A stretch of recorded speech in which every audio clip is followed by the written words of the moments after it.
നമസ്കാരം. മഹാഭാരത ഇതിഹാസത്തിലെ ഏറ്റവും വിസ്മയിപ്പിക്കുന്നതും എന്നാൽ പലപ്പോഴും തമസ്കരിക്കപ്പെട്ടതുമായ ഒരു അധ്യായമാണ് ഭീമസേനന്റെ പൗത്രനായ ബാർബരികന്റെ ചരിത്രം.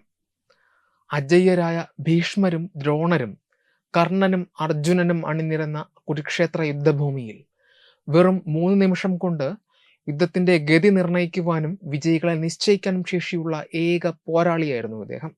മഹാഭാരത യുദ്ധത്തിന്റെ ഗതി തന്നെ മാറ്റിമറിക്കാൻ പോകുന്ന അമാനുഷിക ശക്തി ഉണ്ടായിരുന്നിട്ടും എന്തുകൊണ്ട് ബാർബരികൻ യുദ്ധത്തിൽ പങ്കെടുത്തില്ല എന്ന അന്വേഷണം കുരുക്ഷേത്ര യുദ്ധത്തിലെ കൃഷ്ണലീലകളുടെ ആഴം വ്യക്തമാക്കുന്നതാണ്.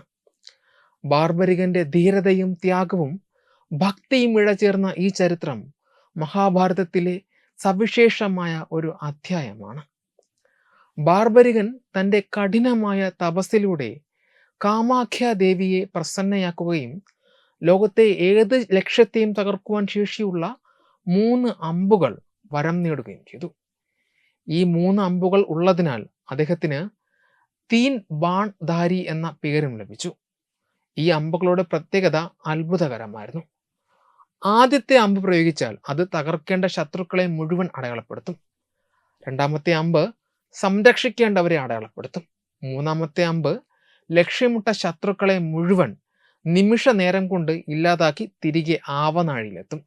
ഇത്തരത്തിൽ 3 അമ്പുകൾ കൊണ്ട് ലോകം മുഴുവൻ കീഴടക്കാൻ ശേഷി ഉണ്ടായിരുന്നിട്ടും യുദ്ധത്തിൽ തോൽക്കുന്ന പക്ഷത്തോടൊപ്പം നിൽക്കുമെന്ന തൻ്റെ അമ്മയ്ക്ക് നൽകിയ വാക്കാണ് ബാർബരികനെ കുരുക്കിലാക്കിയത്. കുരുക്ഷേത്ര യുദ്ധം തുടങ്ങിയപ്പോൾ ബാർബരികൻ യുദ്ധക്കളത്തിലേക്ക് വരുന്നത് കണ്ട ശ്രീകൃഷ്ണൻ ഒരു ബ്രാഹ്മണ വേഷത്തിൽ അദ്ദേഹത്തെ തടഞ്ഞു. ബാർബരികന്റെ ശക്തി പരീക്ഷിക്കാനായി ആ മരത്തിലെ മുഴുവൻ ഇലകളും ഒരു അമ്പ് കൊണ്ട് തുളയ്ക്കുവാൻ കൃഷ്ണൻ ആവശ്യപ്പെട്ടു. ബാർബരികൻ അമ്പ് തൊടുക്കുന്നതിനിടെ കൃഷ്ണൻ ഒരു ഇല തൻ്റെ പാദത്തിനടിയിൽ ഒളിപ്പിച്ചു വെച്ചു.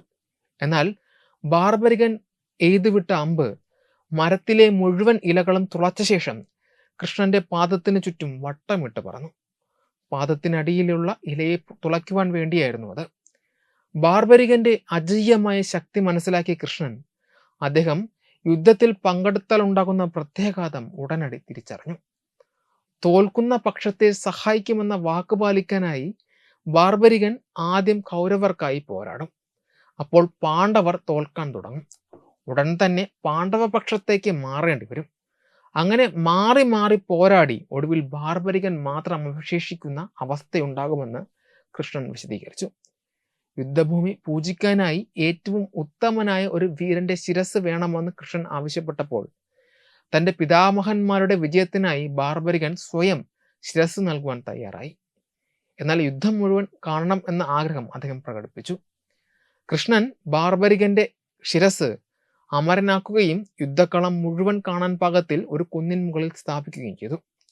യുദ്ധം ജയിച്ച ശേഷം പാണ്ഡവർ തങ്ങളിൽ ആരാണ് ഏറ്റവും വലിയ വീരൻ എന്ന് തർക്കിച്ചപ്പോൾ കൃഷ്ണൻ അവരെ ബാർബരികന്റെ അടുത്തേക്ക് കൊണ്ടുപോയി.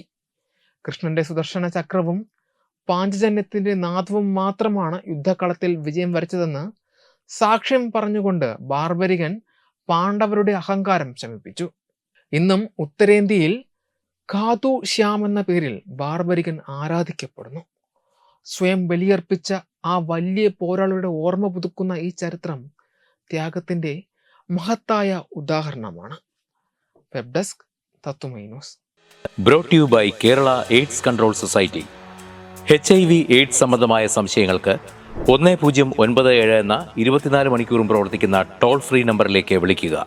വാട്സാപ്പിലും ഫേസ്ബുക്കിലും ഒക്കെ സ്റ്റാറ്റസ് അപ്ഡേറ്റ് ചെയ്യാറുണ്ടല്ലോ. HIV സ്റ്റാറ്റസോ HIV പിടിപെടാനുള്ള സാഹചര്യങ്ങളിൽ കൂടി അറിഞ്ഞോ അറിയാതെയോ കടന്നു പോയിട്ടുണ്ടാവാം. എന്ത് തന്നെയായാലും മുൻകൂട്ടി പരിശോധിച്ച് HIV സ്റ്റാറ്റസ് അറിയൂ. സൗജന്യ HIV പരിശോധനയും കൗൺസിലിങ്ങും ആരോഗ്യ കേന്ദ്രങ്ങളിൽ പ്രവർത്തിക്കുന്ന ICTC അഥവാ ജ്യോതിസ് കേന്ദ്രങ്ങളെ സമീപിക്കുക. നിങ്ങളുടെ സ്റ്റാറ്റസ് എന്തായാലും വിവരങ്ങൾ രഹസ്യമായി സൂക്ഷിക്കുന്നതായിരിക്കും.